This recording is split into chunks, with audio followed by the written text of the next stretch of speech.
I hope you're having a great day. I haven't really scheduled my live for today, but I have an urgent patient at 1:30, so I can't go live. But I want to talk about a superpower that you have, I have, your child has, your aging parents have. Every human being has this superpower. Now, there are differently able children, there are differently able adults, but we still all have a superpower. You, me, everyone. Once we start to believe that we have the superpower and we accept it, then we can start using it. It's the most incredible power, but because it's free, we take it for granted. Anything that's free is taken for granted. If you're given a free lunch, you'll enjoy it once and you'll be grateful. The second time, you'll enjoy it and you'll be grateful again. The third, fourth, fifth time the lunch is free, it loses its value. You're not going to be grateful anymore. It'll just be something that you will take for granted and start to feel entitled for. This superpower that I'm talking about is, and we use it for all of our patients. You see, we're not in control of life and death. Whether it's a patient with a simple disease or a complicated disease, we're not in control. No one is in control. No doctor, no nutritionist, no scientist, no one's in control of life and death. But we are in control of this one superpower, which we can use. If we're meant to die today, we are going to die. No one can stop that. That's destiny. But on the other side of destiny is hope, possibility, miracles, and everything else. Anyway, I'm going to talk about that superpower right now. It is the power of your imagination.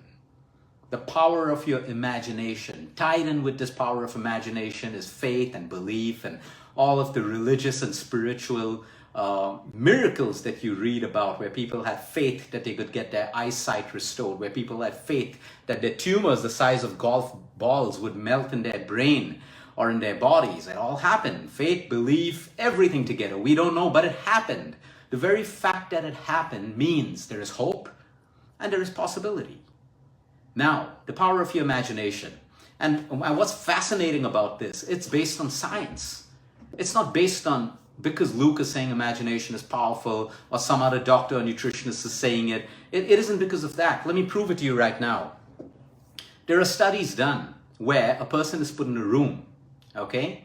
And someone enters the room with a knife, okay? And pretends to attack this person. Of course, this person gets fearful and gets scared. Now they're studying the brain, the MRI of the brain of this person. Areas of the brain light up with fear. The sympathetic nervous system is activated. So certain parts of your brain light up. Now here's what they did. They put the same person in an empty room, made him close his eyes and imagine the same person with a knife. Imagination is attacking him. The same parts of the brain lit up. So in reality, the fear lit up that part of the brain and also in imagination. Now, this is scary as well as it gives us hope. Scary, why? Because we can imagine the worst and it will actually light up parts of our brain in response to that, even though it's not happening. The event is not happening, like most of your anxiety.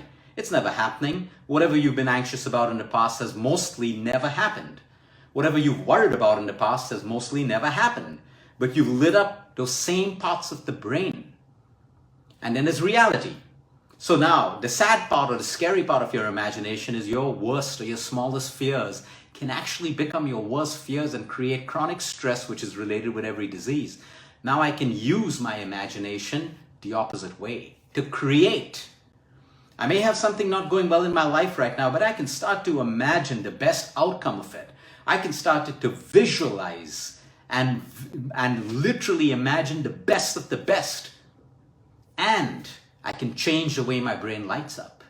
I can start to develop new neural pathways, which means new thoughts, new feelings, new behavior, new experience of life.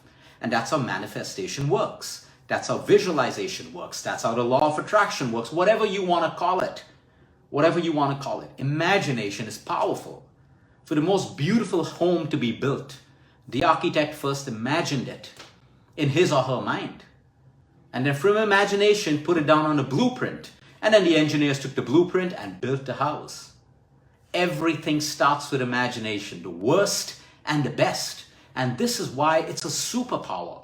So someone's telling you your cancer is going to kill you, your cancer is going to do this, fine. Now you start imagining that, oh no, the doctor said this, the nutritionist said that, this healer said that, my friend who had cancer said that. And you're just imagining the worst and you're building so much of fear, lighting up parts of your brain which are the sympathetic nervous system. Remember, in all my videos, healing and regeneration only happens in the parasympathetic nervous system. But I'm given the worst news, but now I sit back. I'm not being a fool. I'm taking the information. I'm going to do my treatments. I'm going to do what is necessary. But in my mind, I start to create my own story. I close my eyes and imagine that the cancer example, you can take anything. I'm just using cancer as an example because that's my field of work. I can imagine that the cancer's in my body, it's here for a reason, and it's being looked after. My immune system is making peace with it and is slowly going to move it out of my body. I can build my story. A lot of people say, why are you fooling yourself? You're not fooling yourself. You're imagining. When your little children are imagining fairies and goblins and aliens, do you go up to them and tell them, this is not real, don't do it? There are many parents who do that, and that's a disgusting behavior because the beauty of a child's mind is imagination. Such a beautiful thing. That's what keeps their innocence. Children imagine, and they imagine more and more and more, and it's such a beautiful energy that comes from it. You don't stop that imagination. You don't go and tell them that fairy tales are not true and all of that stuff at that point. The point is, your imagination can create beautiful things. And because the imagination of children creates beautiful thoughts, that's why they're so fun, loving all the time. Most of the time, they're laughing, they're innocent and all of that stuff. We lose that innocence. We lose that playfulness as we age because we have fear. We have labels of, fear. We have, criticism and all of that stuff. So we try to protect ourselves. The ego grows stronger to protect us. And we start criticizing everything.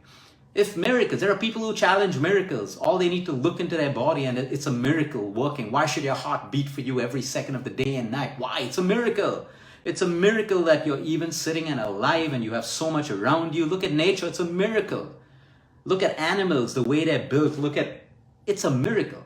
Now you can choose to believe in it and make your life beautiful, or you can choose to be a skeptic about it and, just for the sake of making a big deal about it, you move on a negative trait. The point is, imagination is beautiful. You may have a bad job right now and you're complaining every day and it's just making it worse. You could start imagining that this is part of your life, but this bad job where you hate it is going to take you to the most amazing job after this. It's in your control.